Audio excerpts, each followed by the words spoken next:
अस्सलामुअलैकुम नाज़रीन कराम, नई वीडियो में आपको खुश आमदीद कहते हैं। आज से बड़े बड़े बुर्ज उलटना शुरू हो चुके हैं, बड़ी बड़ी दीवारें गिरना शुरू हो चुकी हैं। ये ख़बर तो खैर पहले दिन से सब दे रहे थे कि सुप्रीम कोर्ट के 12 जुलाई वाले फ़ैसले पर अगर अमल दरामद नहीं होता तो सबसे तगड़ी तलवार chief election commissioner Sikandar Sultan Raja पर गिरेगी। सबसे पहली गर्दन सिकंदर सुल्तान राजा की कटेगी, क्योंकि सुप्रीम कोर्ट के 12 जुलाई वाले मखसूस नशिस्तों वाले केस के फैसले पर अमल दरामद करवाने की पहली जिम्मेदारी चीफ इलेक्शन कमिश्नर पर है। सुप्रीम कोर्ट के जजेस का मुख्तसर फैसला भी सिकंदर सुल्तान राजा के खिलाफ चार्जशीट था। सुप्रीम कोर्ट के जजेस का तफसीली फैसला भी चीफ इलेक्शन कमिश्नर के खिलाफ मुकम्मल चार्जशीट है। आज 5 अगस्त है, यानी वक्त ख़त्म हो चुका है। सुप्रीम कोर्ट से बड़ी खबर आ गई है। 8 जजों ने एक और बड़ा धमाका किया है। काजी साहब का पत्ता तो पहले ही साफ हो चुका था, आज सिकंदर सुल्तान राजा भी फारिग हो गए हैं। तफसीलात से मैं आपको आगाह कर देता हूँ। नाज़रीन इकराम, सुप्रीम कोर्ट के 11 जजेस का ये मानना था कि इलेक्शन कमीशन ने तहरीक इंसाफ को मखसूस नशिस्तें ना देकर संगीन गलती की है। सुप्रीम कोर्ट के 8 नहीं 11 जजेस बाशमूल काजी साहब ने इलेक्शन कमीशन को मौरद इल्ज़ाम ठहराया था अपने मुख्तसर फैसले में। ये सबको पता है कि सुप्रीम कोर्ट का तफसीली फैसला सिकंदर सुल्तान राजा को उड़ाकर रख देगा और सुप्रीम कोर्ट के फैसले पर अमल दरामद नहीं किया जाता, जिसकी बाज़गश्त पहले दिन से थी कि रियासत सुप्रीम कोर्ट के फैसले पर अमल दरामद करने के मूड में नहीं है। सब ये बात कर रहे थे कि अगर रियासत ने सुप्रीम कोर्ट के फैसले पर अमल ना किया तो सिकंदर सुल्तान राजा आर्टिकल 6 और संगीन आईनी गद्दारी से बच नहीं सकेंगे, और वो आज दिन आ गया है। 5 अगस्त है, वक्त ख़त्म हो चुका है। सुप्रीम कोर्ट से बड़ी खबर आई है। सुप्रीम कोर्ट ऑफ पाकिस्तान के 8 जजों ने अपने फैसले में 2 तारीखें दी थी। पहली तारीख ये थी कि 12 जुलाई को सुप्रीम कोर्ट के 8 जजों ने पीटीआई को मखसूस नशिस्तें देने का फैसला दिया और इलेक्शन कमीशन को कहा कि 15 दिन के अंदर अंदर 41 अरकान कौमी और सूबाई असम्बली के लोगों के बयान हल्फी आप इकट्ठे करें।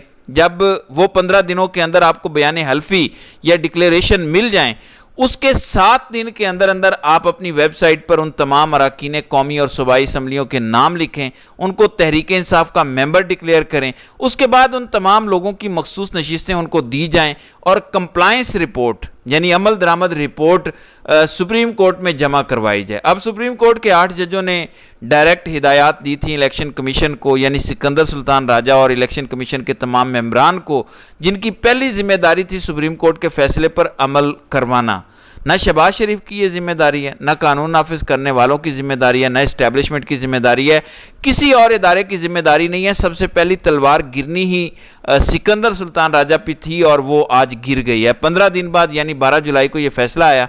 15 दिन बाद सुप्रीम कोर्ट के हुक्म पर पीटीआई के तमाम तर लोगों ने इलेक्शन कमीशन में अपने बयान हल्फी जमा कराए। गालिबन 26 जुलाई को ये बयान हल्फी जमा हुए थे। 15 दिन का वक्त उसी वक्त ख़त्म हो गया था जब सुप्रीम कोर्ट की हिदायत पर पीटीआई के लोगों ने अपने बयान हल्फी जमा कराए। 26 जुलाई से वो 7 दिन शुरू हुए जो सुप्रीम कोर्ट ने इलेक्शन कमीशन को टाइम दिया था। आज 5 अगस्त है, यानी वक्त ख़त्म हो चुका है। अब तक सुप्रीम कोर्ट के फैसले पर मुकम्मल अमल दरामद नहीं किया गया, यानी अभी तक सुप्रीम कोर्ट के हुक्म के मुताबिक ना तो इलेक्शन कमीशन ने अपनी वेबसाइट पर उन तमाम लोगों के नाम अपलोड किए और ना ही तहरीक इंसाफ को मखसूस नशिस्तें दी हैं। इसका मतलब है कि सुप्रीम कोर्ट के जजेस की तलवार इलेक्शन कमिश्नर पर चलने जा रही है। अब 2 जजों ने इख्तलाफी नोट लिखा, जस्टिस नईम अख्तर अफगान और जस्टिस अमीनुद्दीन खान ने। इन दोनों जजों ने हफ्ते वाले दिन एक इख्तलाफी नोट लिखा जिसमें इलेक्शन कमीशन को बिल्कुल दुरुस्त, बिल्कुल ठीक करार दिया। उन्होंने कहा कि इलेक्शन कमीशन ने पीटीआई को मखसूस नशिस्तें ना देकर बड़ा ज़बरदस्त फैसला दिया। 11 जजेस यह समझते हैं कि इलेक्शन कमीशन की संगीन आईनी गलती की वजह से यह सारा मामला ख़राब हुआ। पीटीआई से मखसूस नशिस्तें छीनी गई। तहरीक इंसाफ के इंतखाबी निशान बल्ले वाले केस का फैसला जिसकी गलत तशरीह इलेक्शन कमीशन ने की, जिसकी वजह से यह सारा मामला बिगड़ा। अब 2 जजेस की राय यह है कि हम ठीक हैं, 11 जजेस गलत हैं। बहरहाल इन 2 जजों ने जिस दिन इख्तलाफी नोट लिखा था उसी दिन सहाफ़ियों ने यह कहना शुरू कर दिया था कि सुप्रीम कोर्ट का जो तफसीली फैसला आएगा, ख़ास तौर पर उन 8 जजेस का तफसीली फैसला, जिन 8 जजों ने तहरीक इंसाफ को मखसूस नशिस्तें देने का फैसला दिया, इलेक्शन कमीशन को पाबंद किया कि आप उनको फौरी तौर पर मखसूस नशिस्तें दें, 3 जज तो वो हैं जिन्होंने पीटीआई को मखसूस नशिस्तें ना देने का फैसला किया, जिसमें काजी साहब, जस्टिस जमाल मंदोखेल और याया अफरीदी हैं। 8 जजेस वो हैं जिन्होंने कहा फौरी तौर पे पीटीआई को मखसूस नशिस्तें दे दें। सब लोग ये बात कर रहे थे कि इन 2 जजेस के इख्तलाफी नोट के बाद जो 8 जजों का तफसीली फैसला होगा वो इलेक्शन कमिश्नर सिकंदर सुल्तान राजा पर चार्जशीट होगा, यानी वो बातें वो 8 जजेस लिखेंगे कि सिकंदर सुल्तान राजा का बचना नामुमकिन हो जाएगा।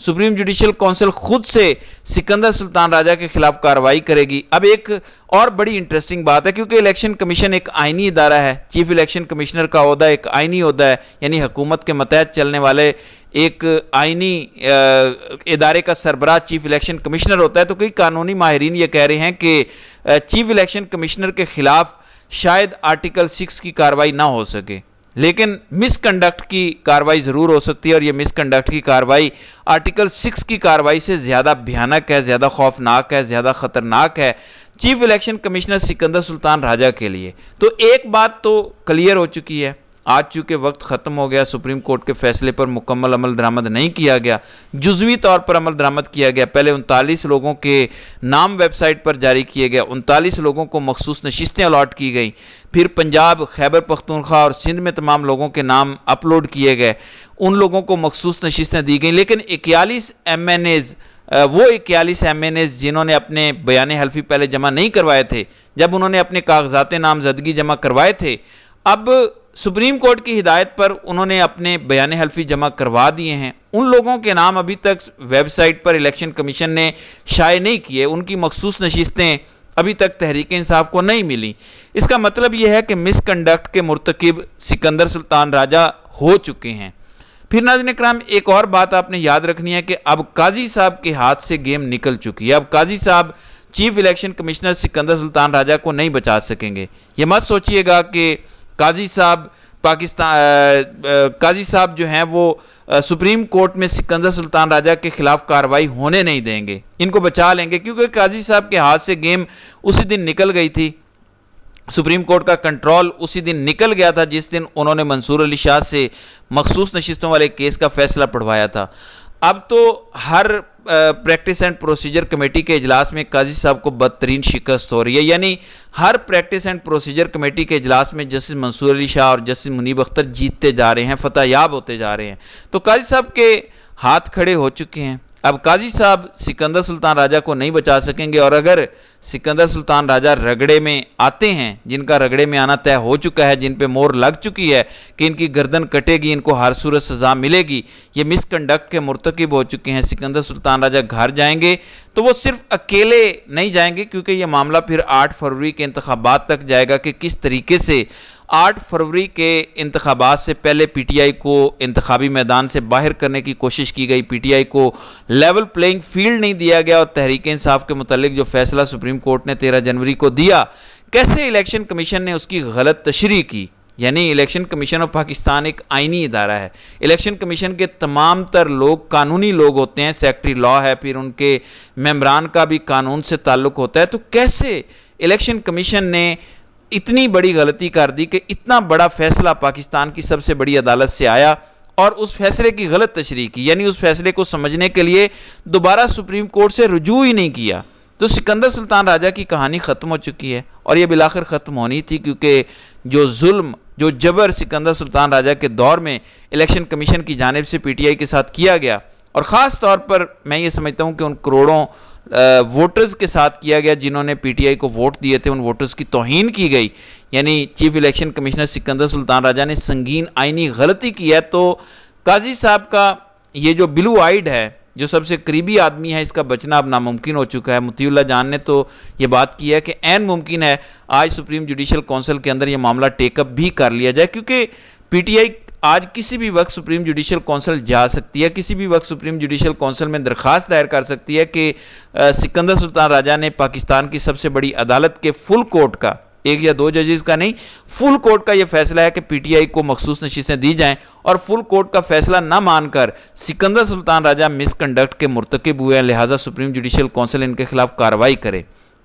बहरहाल सुप्रीम कोर्ट से खबरें यही आ रही हैं कि वो 8 जजेस जिन्होंने पीटीआई को मखसूस नशिस्तें देने का फैसला दिया था वो तैयारी कर चुके हैं तफसीली फ़ैसले की, और ये तफसीली फ़ैसला सिकंदर सुल्तान राजा की आने वाले कई सालों की नींदें उड़ाएगा, क्योंकि वो एक मुकम्मल चार्जशीट होगी और ऐन मुमकिन है कि सुप्रीम कोर्ट ऑफ पाकिस्तान हुकूमत को ये हुक्म दे, अपनी हिदायत दे कि इस आइनी ओहदे पर इस जैसे घटिया शख्स को तैनात नहीं किया जा सकता, तो सिकंदर सुल्तान राजा को इस ओहदे से हटा दिया जाए, फारिग कर दिया जाए। बहरहाल आइंदा आने वाले चंद घंटे जो हैं वो इंतहाई इंपॉर्टेंट हैं, तो देखते हैं कि क्या होता है। तो नाज़रीन कराम, आपकी इस वीडियो के हवाले से क्या राय है? आप अपनी राय का इजहार कमेंट सेक्शन में ज़रूर कीजिएगा।